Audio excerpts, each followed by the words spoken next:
Hello, everybody. Welcome to another show. And today, this is the Lee Cole free podcast, and I'm with James. And James, how you doing today?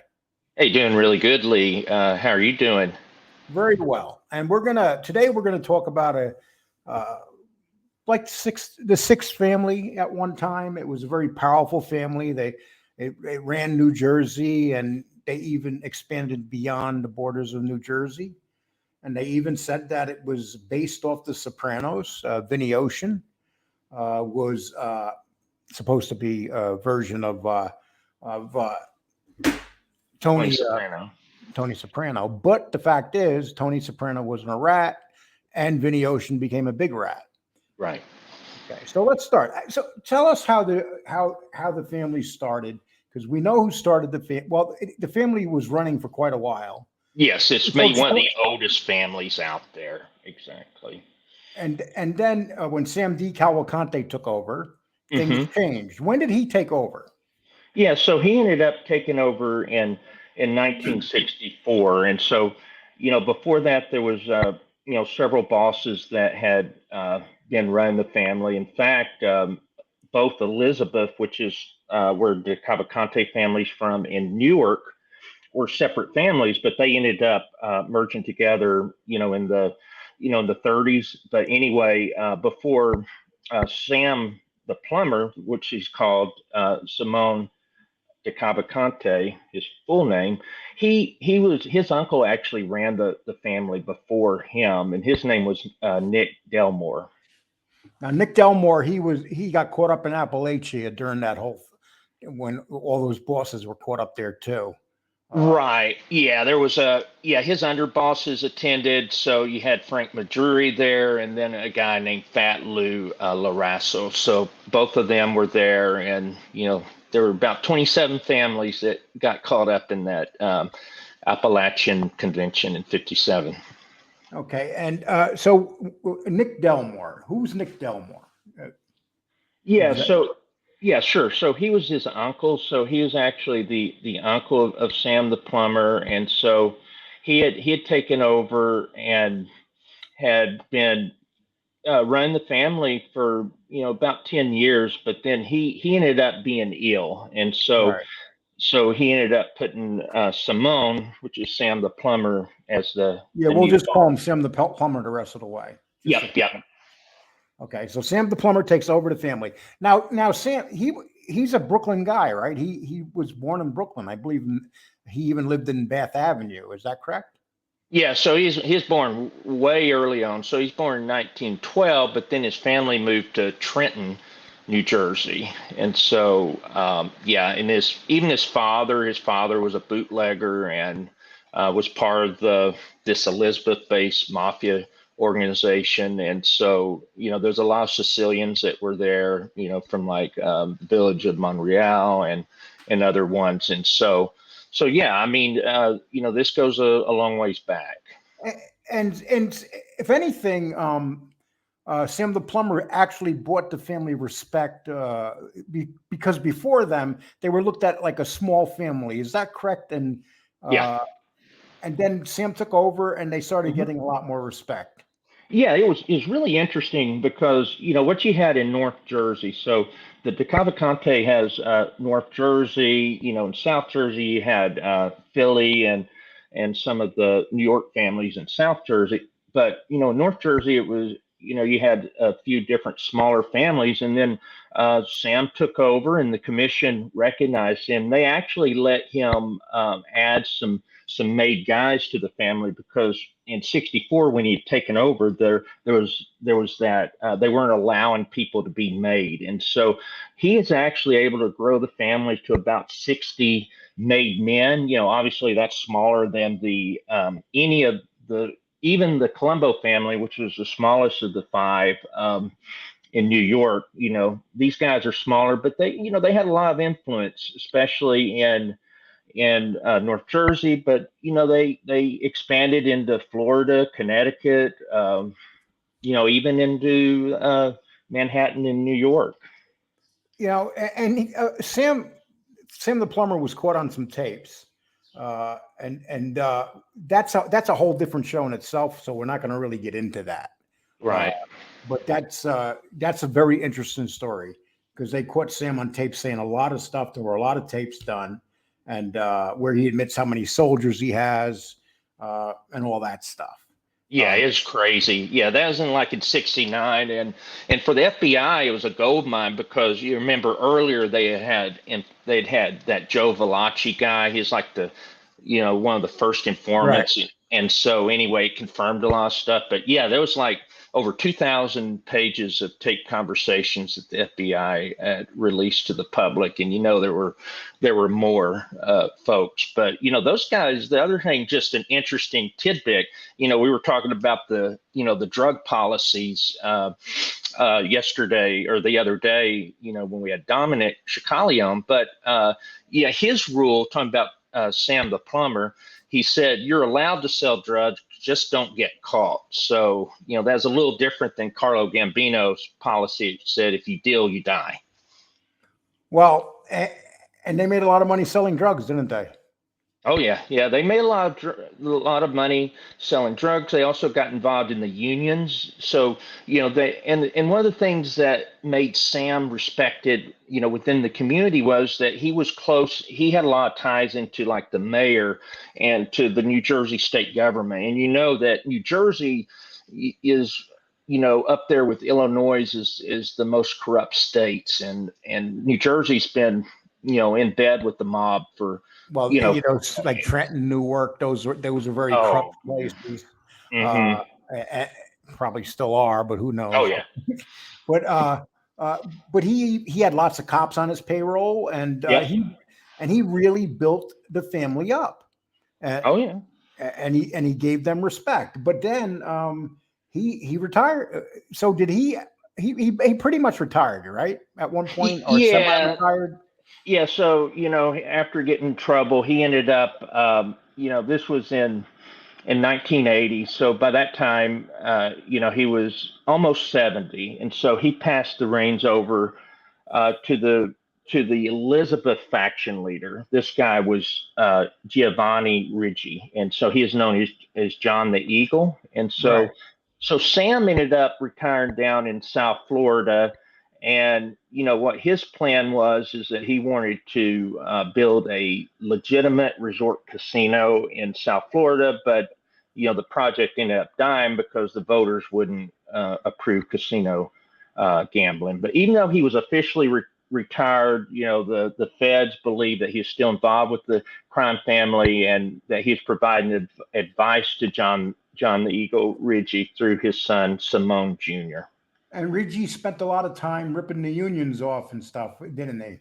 Yeah, and so that's how he really gotten started. And so he had been a business agent. There was this group called the International Association of Laborers and Hod Carriers in New Jersey. And so, he had had a lot. He was able to really expand even from where Sam was by getting the labor and construction rackets, besides the normal loan shark and gambling and those activities. And who was John the Eagle tied to that? I mean, did he have any friends with the five families or anything like that? Was he associated with? Yeah, so he ended up being tied or friends with John Gotti actually, and so Gotti was trying to build alliances, when he first came in. And so one of the families he was able to build an alliance with was the Decalvacante family and John Ricci. And then he ran into legal issues of his own, didn't he? Yep, he ended up getting convicted of racketeering. And so, and he's in there for about 10 years. And then, he gets convicted of racketeering and goes to prison. So right up to this point, the family's doing, they're doing good. They're making money. Yeah. They're getting larger. And then he goes to jail. And I think he makes a very big mistake because he decides the next bosses that were put in charge had a lot of issues. And one of them was John D'Amato. Yeah. Wind up taking over the family, didn't he? Yeah, exactly. So basically, Reggie had appointed him as the acting boss of the family, and in 1990. But yeah, they were having some problems, and do you want me to go into that Yes, specifically? yeah. What happened to D'Amato? I mean, it was a big thing with the family. Yeah, yeah, and he was actually kind of interesting, but yeah, he ends up yeah he's only in there for about 2 years. He was murdered in 1992 because of his Being gay. sexuality, being gay. Yeah, Yeah. and so they got rid of him because of that, and so in fact, And it was Anthony Capo that killed him. Is that correct? yes, Anthony Capo ended up killing him, and so that's what ended up happening. And so apparently there was D'Amato's girlfriend had problems with. So I guess you'd say he's bisexual. I don't know, but Right. Yeah, anyway, that's what she said. She would said he was bisexual. yeah. But he's friends with a guy named Anthony Rotondo, and then he let Anthony Capo know. But anyway, these guys, D'Amato was and his girlfriend, they were swinging with both women and men. Even though that was common back then, it's just something you don't do in the Or you don't mafia, let people know you're doing it. or you Or don't let people. people found out about it. And it cost the man his life. Yeah, Uh, exactly. and that back then that's just the way it goes. And Yeah, then exactly.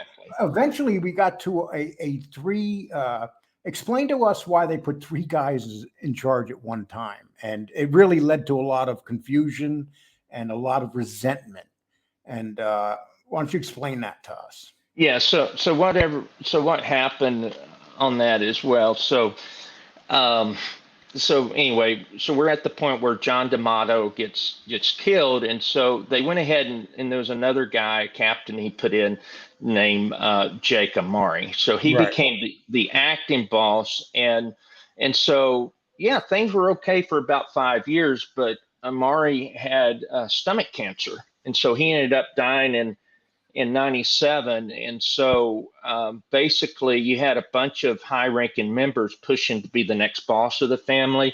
And so, Reggie was in jail or prison. And so he said, well, we'll just organize a 3-man ruling panel to run the day to day business of the crime family. So you had a guy named Girolamo Palermo, then you had Vinny Ocean, Vincent Palermo, and then And they you weren't, had and they were not Charles. related, and they were not related, correct? Yeah, they were not related. And then Okay. you did have a consigliere that was going to be an advisor to all three of them, named Stefano Vitabili. And so anyway, it was this three-headed ruling panel. You had they thought by putting this consigliere in that maybe that could work, but it didn't work. You had big egos at the time. It just didn't work, And especially. Charles Majori, he had a lot of resentment because he thought he should have been the next boss in line. So Yes, exactly. he made the mistake of he wanted to kill Vinny Ocean. And Yeah. what happened? I mean, Yeah. who did he go to say kill Vinny Ocean? I mean, Sure. why didn't it happen? Yeah. Sure. So what happened was, understand, folks, that Charles Majuri and his family, they're long term in North Jersey. They'd been with the family a long time. They had a lot of respect, and so anyway, Majuri was ticked off. He felt he should have been the only acting boss, and so he decided to. The person he saw as the problem was Vinny Ocean, and so. Um, he got this soldier named James Gallo to murder him. And so, but the problem was that Gallo, well, not a problem. This is what happens in the mob with hits. Well, So Gallo Gallo was a friend. He asked a friend to kill a friend. right, exactly. And he ended up, so normally, I'm sure there were promises made, Majuri did for Gallo, but Gallo put his friendship above whatever ambition that he might have had. And so he went and told Vinny Ocean about Majuri's plan. And so Vinny Ocean decided to have Majuri murdered. And there's actually one plot, but it fell through. And so anyway, the murder ended up being called off. And the main reason for that is just, you started having a lot of lot of issues with the family and the the FBI and coming in and really looking at everything. And then you got the informants and all that. So yeah, that kind of saved Majuri's life. But yeah, I Did mean, he eventually die though, Marjorie?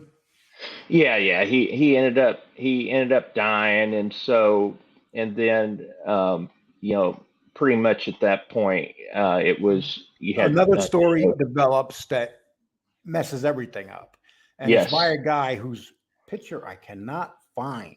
no, I could find an article on him, and he was even an actor and did a movie, but his picture's not. It was an awful movie back in the early '70s. yeah, But this guy was quite a character. He was like an associate, and he wanted to get close to the family. So hmm, he figured that he would rob some banks, and that he would be more respected by the families. And so I'm going to put this article up, people. It's a really interesting article. Let's go right there. And this is just to give you an idea what happened here.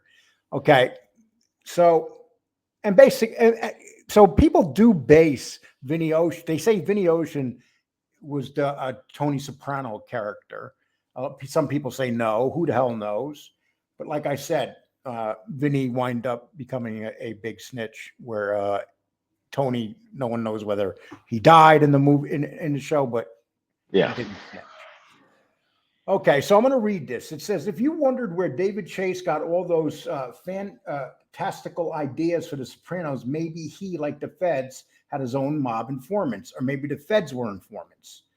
Okay, tonight's special, American Greed, titled Mob Money, is the story of the rise and fall of New Jersey's Decalvacante crime family, a New Jersey gangsters who bear the passing resemblance of the Sopranos. The Calvacantes were always, by mob standards, minor players estimated to be 50 to 90 billion. No, that can't be right. I don't believe that, but that's the New York Post for you. Just letting you know that's where we got 50 to 90 billion. I mean, where did they come up with these figures? Hardly. Yeah. In fact, when the New York family started to break down, the DeCalvacantes took over. But in 1998, in an attempt to impress DeCalvacantes, a wannabe named Ralph Garino robbed the Bank of America of 1.6 million in broad daylight, and it was one of the biggest robberies ever of a bank. Yes. This guy was involved with two big robberies. Okay, they took the wrong bags from the bank and ended up with foreign currency. They also forgot about security cameras, which videotaped the whole thing. And during the robbery, a couple of them had no mask. They had their faces uncovered. Right. You know, Garino cut a deal and wore a wire. For years, he rode around with the soldiers of the acting DeCalvacantes, Vinny Ocean, Palermo, like the mugs on The Sopranos. Most of the underlings whined and complained to Ralph constantly, were spilling secrets as the feds collected stories of murder, extortion, gambling, prostitution, you name it. After a while, the Calvacantes wanted to make Ralph one of their own. So they wanted to make this guy who was wearing a wire for 10 years part of their family, basically. Right. So this guy was actually was doing more, wearing a wire longer and around these guys longer than Donnie Brasco was around the Bananos.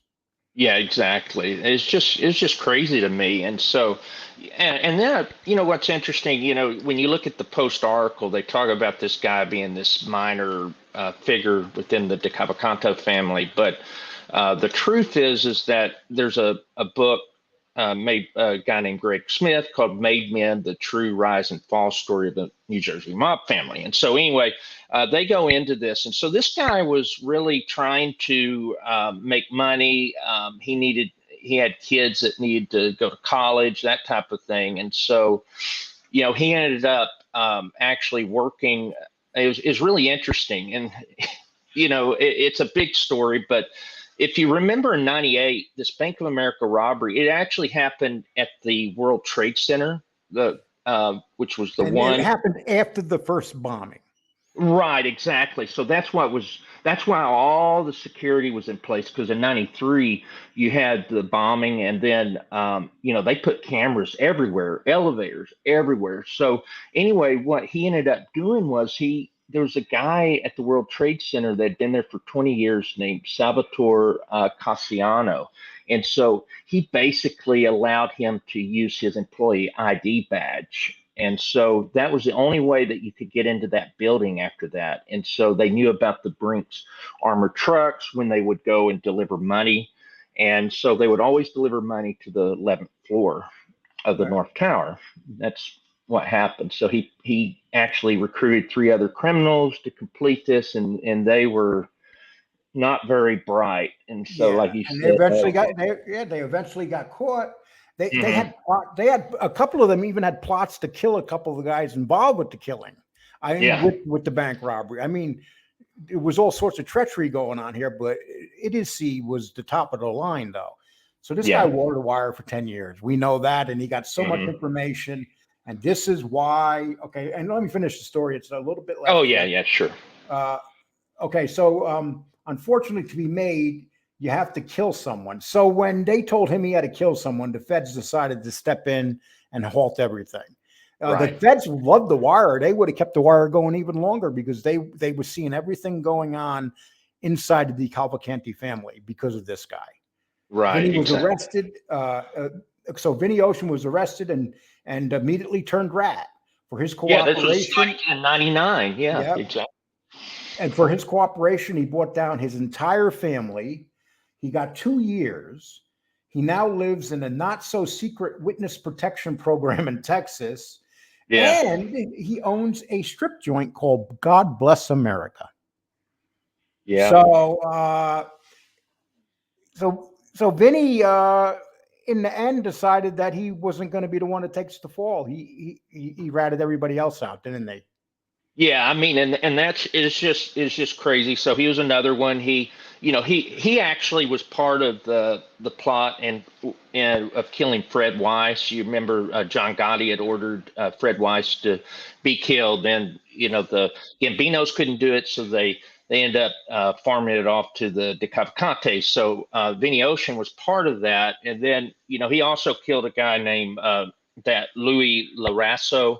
Right. Uh, yeah, he killed that, and then but he had planned murders of several other people, and so yeah, he was, between him and then Guarino, they really devastated that family. When Fred Weiss was killed, they originally didn't know who did it. Right, they didn't know who did it exactly, and so Okay, and this is what happens. This is why these murders come that just sit on the books, and no one knows what happened. I mean, who did them? Then informants like Vinny Ocean pop up and start singing like birds. yeah, exactly. And then Vinny Ocean, is in Houston, and he's a real scum in my opinion because he was able to, a lot of these guys. One of the things the feds will do is try to take their money, and so yeah, he's able to find a way to give his son like 1 million or 2 million in cash, and also, he's there in Houston as a strip club owner, and so it's just crazy. Hey, in October, I'm going down to Houston. Maybe I'll stop by and look them up. Yeah, You yeah. I know, mean, he's doing crime down there. I mean, there's drugs, prostitution, all types of stuff. There was this big article or an expose that the Houston Chronicle did on all that. It is bad, and and this was like in 2009, 2010. So I mean, it wasn't too long ago. so he continued his criminal career. Yeah, yeah, exactly. And then he did a lot of, and he had like a $4 million mansion. So, and then he ripped off one of the strip clubs. He was supposed to pay like 1.3 million for it, and he only paid $5,000, and end up being sued. And then what the guy does is he just files bankruptcy to not have to pay it. So this guy did 2 years for two murders that he pulled the trigger, Yes. uh, and he gave evidence, and the DeCalvacante family is still around, but it's a shell of itself, right? Oh my gosh, yeah, it's Yeah. it's awful, and yeah, it's not the way it was. You probably there's like 45 of those guys got imprisoned that were actually part of the family. 7 capos, they're consigliere. They're all of the leadership. Also, my understanding is that out of Guarino, the 10 years that he Yeah. was doing ratting and informing, that 70 people end up getting put away. So he's up there with people like Mikey Well, Scars and and to others think that he that wore a work with. wire 10 years and he's sitting next to these guys and the FBI is listening. And so they had to trust him not to even think Beezus or they was stupid, not to Hmm. think that he was wearing that wire all that time. And he wore a wire just about all the time. Uh, Yeah, when you read up on yeah. this guy. So you basically have Sam the plumber who turned out to be a good boss. Yeah, He he's one of the best bosses. I would say he's up there like a Carlo Gambino. He's someone that if you were to look at how a boss should be, I would put Sam the plumber at the top. Now, Rigi was a good boss until he made the decision to put three people in charge. Yeah, it's just hard to do that. I know the Gambinos did that. When John Gotti was in prison, they did that, and a lot of that was And because that didn't work for them either. that didn't work out either. And that was because Junior wasn't ready to take over, but that was the plan for Gotti. And so they put this three-man panel together. Yeah, you got big egos. I mean, that's just not going to work. People won't, get upset. They want to be in control, but at this point, what's funny now in 2023, I don't think anyone wants to ever be boss because it puts too much attention on you. Oh, without a doubt. I mean, it makes no sense no more to want to be boss. No. It's even hard to be to live that lifestyle as a mafia, unless you're doing things on the internet and all that stuff. But I like to Yeah. say, people, please subscribe, hit the like button and the reminder bell. We really appreciate it. And we try to give you this material and we hope that you like it. And we decided to do the Jersey Mob because people kept asking us, but there's several factions of the Jersey crime families, not just the DeCalvacantes. Is that correct?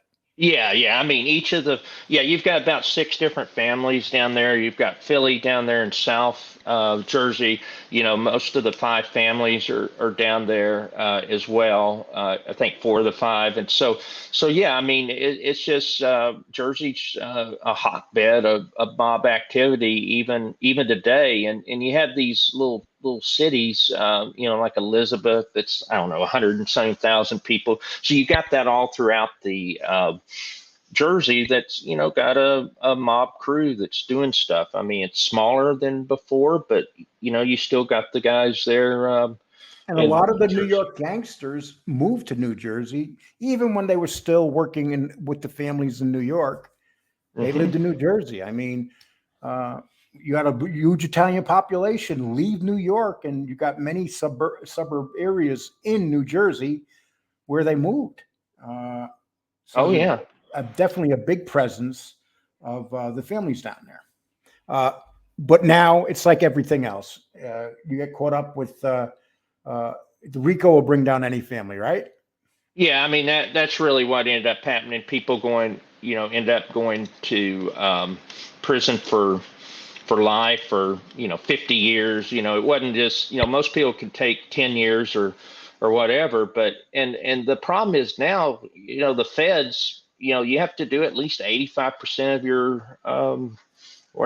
your sentence. They're not going to let you just get out.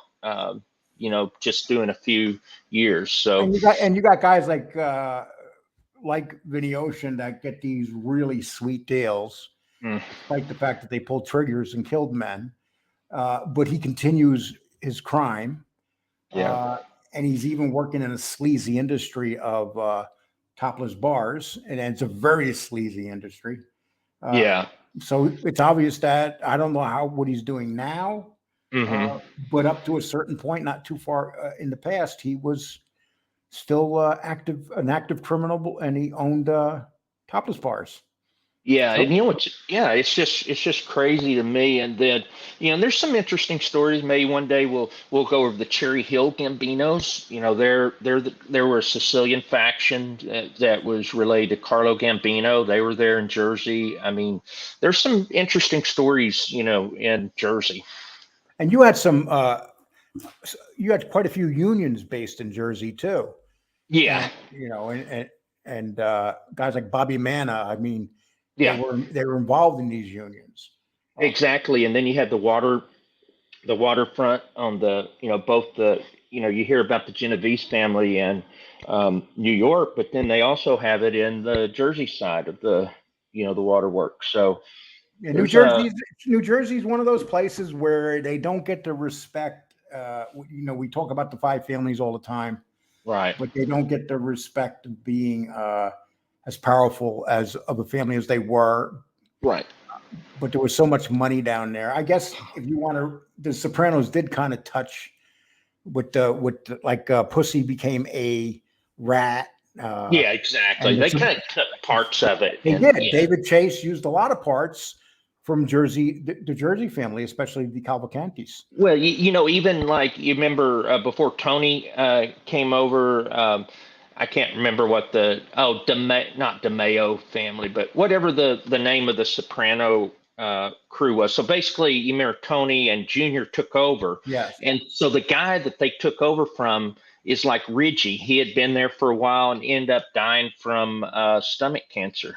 Yeah, they used a lot. Exactly. They use, Yeah. people say, "Oh, David Chase is a brilliant guy." Yeah, David Chase is a brilliant guy, but he did a lousy job with the movie that Oh followed it up. God. Oh And yeah. The Saints of Newark or whatever. Yeah. so you know what? Before we end this, I'm going to close this out with what some people like every once in a while is a little laugh. So it's one of the first videos that was ever made here, and it has to do with Junior Soprano. Here we go.